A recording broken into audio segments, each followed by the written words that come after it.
اور وہ جو حدیث میں آتا ہے کہ حفت الجنت بالشہوات، کہ جنت جو ہے وہ نفسانی خواہشات سے گھری ہوئی ہے، اس کے ارد گرد شہوات کا معاف کریے گا، حفت الجنت بالمکارہ وحفت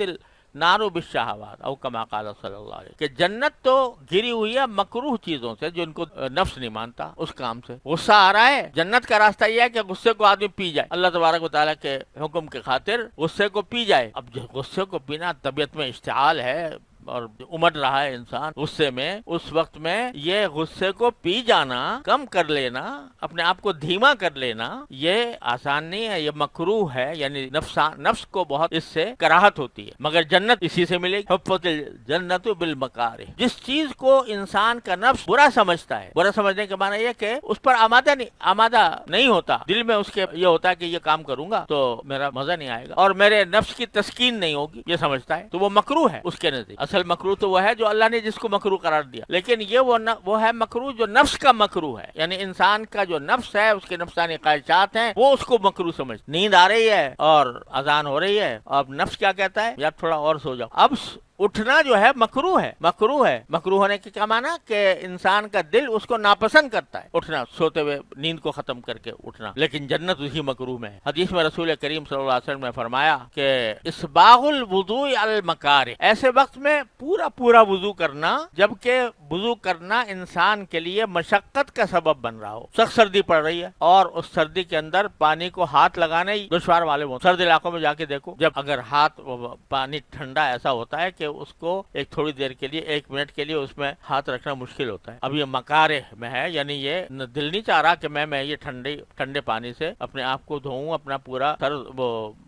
چہرہ دھوؤں، ہاتھ دھوؤں، پاؤں دھوؤں، لیکن اس موقع پر پورا وضو کرنا، حدیث میں فرمایا یہ کیا ہے، یہ فذالکم الرباط، قرآن نے فرمایا کہ یہ ایسے موقع پر وضو کرنا جبکہ دل نہ چاہ رہا ہو، اس وقت میں وضو کرنا یہ جہاد میں پہرا دینے کے برابر ہے۔ فذالکم الرباط، جہاد میں پہرا دینا، جہاد میں سب سے مشکل کام جو ہوتا ہے نا پہرا دینا ہوتا ہے۔ لڑائی اب ہو رہی ہے نا، 10 آدمی لڑ رہے ہیں، 10 آدمیوں سے چلو 20 سے لڑ رہے ہیں، سب اکٹھے لڑ رہے ہیں، وہ تو سب کے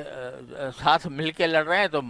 کوئی خاص پریشانی نہیں ہے، بھائی جو اوروں کے ساتھ پیش آ رہا ہے میرے ساتھ بھی پیش آ جائے، اور لشکر تو سو رہا ہے اور ایک آدمی وہ پہرا دے رہا ہے کہ کہیں کوئی دشمن حملہ آور نہ ہو جائے، وہ اکیلا کھڑا ہے، رات کی تاریکی ہے، تنہائی ہے، اور اس کا فرض یہ ہے کہ اگر کوئی دشمن حملہ آور ہو تو یہ تنہا اس کا مقابلہ کرے اور جا کے لوگوں کو بتائے بھی، لیکن اس کا مقابلہ پہلے کرے۔ تو پہرا دینا جہاد کے کاموں میں سب سے زیادہ مشکل کام، اور اس میں انسان کی جان کو بھی خطرہ ہوتا ہے، ڈر بھی لگتا ہے، انسان کو خوف بھی ہوتا ہے، اکیلا کھڑا ہے اندھیرے میں، تو یہ بڑا مشکل کام ہے نا۔ تو رسول کریم صلی اللہ علیہ وسلم نے فرمایا کہ جب تم وضو کرو ایسے موقع پر جبکہ وضو کرنا بہت شاق ہو رہا ہو، مشقت ہو رہی ہو، اور پھر بھی تم کہتے ہو نہیں اللہ کا حکم ہے میں پورا وضو کروں گا، اول سے لے کے آخر 3 ہی مرتبہ دھوؤں گا ہر وضو، اور ٹھنڈا لگے یا گرم لگے کروں گا ضرور، تو اس کو رسول کریم صلی اللہ علیہ وسلم فرما رہے ہیں کہ یہ کیا ہے، یہ پہرا، جہاد میں پہرا دینے کے برابر ہے یہ۔ اب یعنی آپ سوچیں کہ جہاد میں پہرا دینا آسان کام نہیں ہے، لیکن رسول کریم صلی اللہ علیہ وسلم نے فرمایا کہ اللہ تعالیٰ کی رحمت اس پر متوجہ ہوتی ہے، متوجہ کس پر ہوتی ہے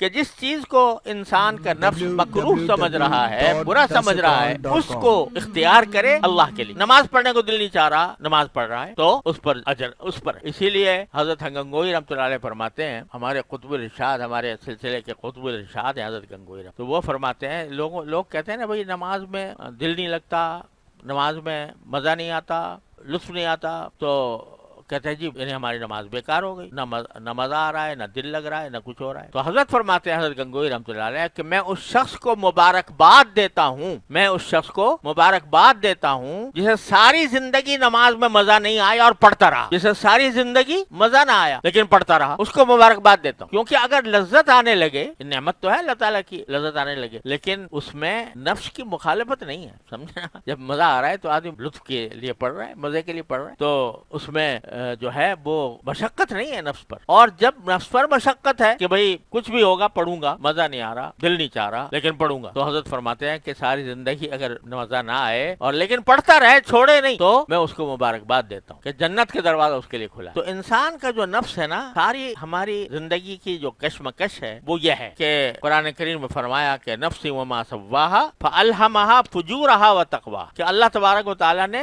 انسان کو پیدا کیا اور اس کو ایک بہترین شکل میں بنایا, اس کی ساری قوتیں اس کو عطا فرمائیں, اور اب جو فرماتے ہیں کہ جو اس نفس کو پاکیزہ رکھے اور وہ کامیاب ہوگا. دے دی دونوں چیزیں تمہیں ہیں, دل میں گناہ کے تقاضے بھی دے دیے, اور اگر ایمان ہے تو اللہ کا ڈر بھی دے دیا. کتنا بھی ایمان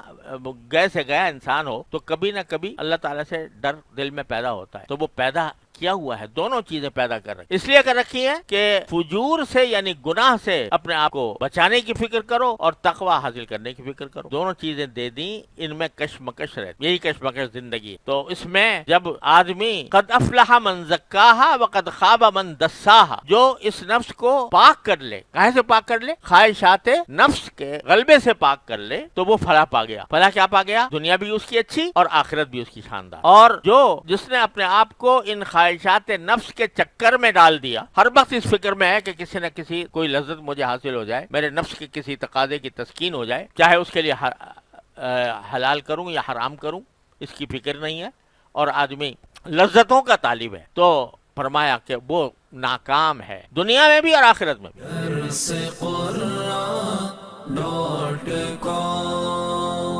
www.darsequran.com